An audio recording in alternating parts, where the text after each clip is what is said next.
Hello friends, welcome again. So last video में हमने यहाँ तक कवर किया था।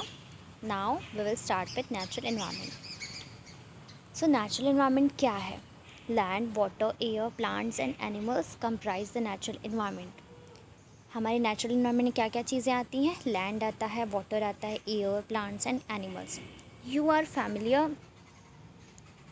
familiar with the meaning of lithosphere, hydrosphere, atmosphere and biosphere from your previous class. Let us learn some more fact about these domains. अपनी पहली class में आप लोगों ने lithosphere, hydrosphere, atmosphere and biosphere के बारे में पढ़ लिया है, तो हम इसके बारे में और भी ज़्यादा देखेंगे। तो लिथोस्फीयर है क्या? जो हमारा लैंड एरिया होता है वो लिथोस्फीयर के अंदर आता है। जो हमारा वाटर बॉडी होता है वो हाइड्रोस्फीयर के अंदर आता है। एंड जो हमारे इन्वायरमेंट है, जहाँ पर ढेर सारी गैसेस हैं जिसके थ्रू हम सांस लेते हैं, तो ये वाली जो चीज़ है वो बायोस्फीयर के अंदर आती है, एटमॉस्फेयर के अंदर आती है। और इन तीनों चीज़ों को मिला करके हमारा बायोस्फीयर बनता है। लिथोस्फीयर, हाइड्रोस्फीयर एंड एटमॉस्फेयर को मिला करके बायोस्फीयर बनता है। सो हम देखते हैं क्या है lithosphere. Lithosphere is the solid crust or the hard top layer of the earth. It is made up of rocks and minerals and covered by a thin layer of soil. जो lithosphere है, ये जो है earth का जो सबसे top layer है, जो सॉइल से ढका हुआ है, वो हमारा लिथोस्फेयर है। और इसके अंदर बहुत बड़े बड़े रॉक्स हैं, मिनरल्स हैं, ठीक है। It is an irregular surface with various landforms such as mountains, plateaus, plains, valleys etcetera. जो लिथोस्फेयर है ये बहुत ही इरेगुलर सरफेस है। लिथोस्फेयर मीन्स क्या? हमारी पृथ्वी, हमारा जो लैंड एरिया है, जो कॉन्टिनेंट है। तो कॉन्टिनेंट्स में क्या है? लैंड एरिया में क्या है? कहीं प्लेन्स हैं, कहीं वैलीज हैं, कहीं प्लेट्यूज हैं, कहीं पर माउंटेन्स हैं। पूरा तो प्लेन है नहीं, तो ये इरेगुलर सरफेस है। Landform are found over the continents and also on the ocean floors.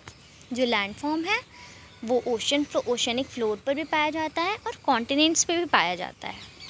Lithosphere is the domain that provide us forest, grassland for grazing, land for agriculture and human settlements. It is also a source of mineral wealth. जो lithosphere है वो हमें क्या क्या provide करता है?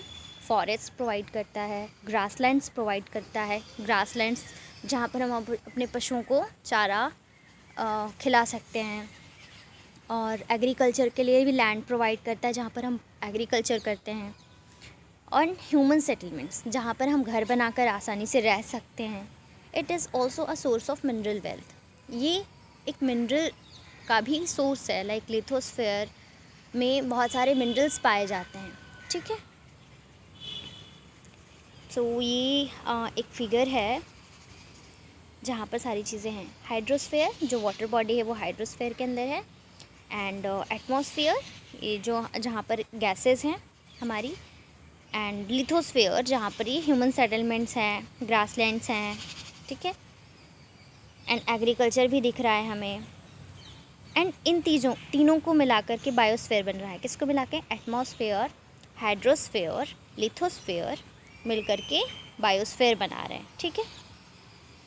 तो आगे क्या है? The domain of water is referred to as hydrosphere. मैंने बताया जो वाटर डोमेन है, जो वाटर बॉडी है, उसको हम हाइड्रोस्फीयर कहते हैं। It comprises various source of water and different types of water bodies like rivers, lakes, seas, oceans etcetera, ठीक है। It comprises various source of water, जैसे कि rivers, lakes, seas, oceans etcetera. It is essential for all living organisms.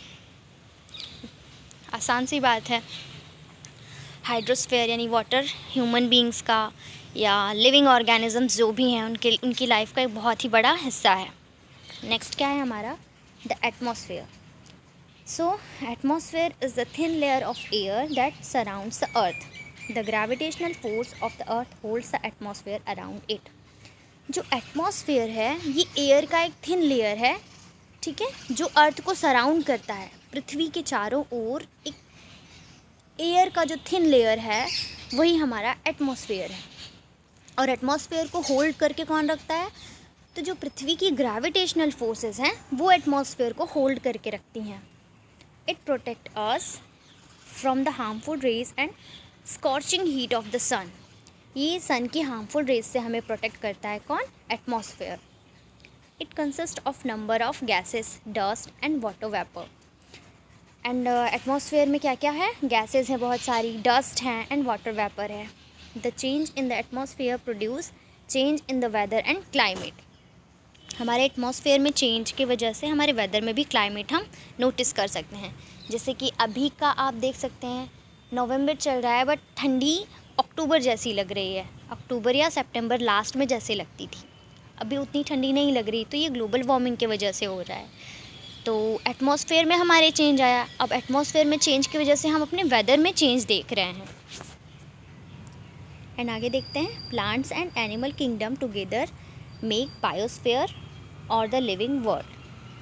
Plant और जो animal kingdom है वो साथ में मिलकर बायोस्फीयर बनाते हैं या एक लिविंग वर्ल्ड बनाते हैं। It is a narrow zone of earth where land, water and air interact with each other to support life. Biosphere एक ऐसा जोन है अर्थ का जहाँ पर land, water and air interact करते हैं लाइफ को सपोर्ट करने के लिए। जैसे मैं हूँ, जो ह्यूमन बींग्स हैं या जो भी लिविंग ह्यूमन बींग्स का लेते हैं, ह्यूमन बींग्स ऐसा नहीं है कि सिर्फ पानी दे दिया तो वो ज़िंदा रह लेगा, या सिर्फ हवा दे दिया तो ज़िंदा रह लेगा, या सिर्फ ह्यूमन सेटलमेंट दे दिया तो ज़िंदा रह लेगा। नहीं, उसको तीनों चीज़ चाहिए। सांस लेने के लिए हवा भी चाहिए, पानी पीने के लिए, प्यास बुझाने के लिए पानी भी चाहिए, एंड पेट भरने के लिए खाना भी चाहिए। तो उसके लिए तीनों चीज़ें ज़रूरी हैं, ठीक है। और ये तीनों चीज़ें मिलकर के लाइफ को सपोर्ट करती हैं। So what is ecosystem?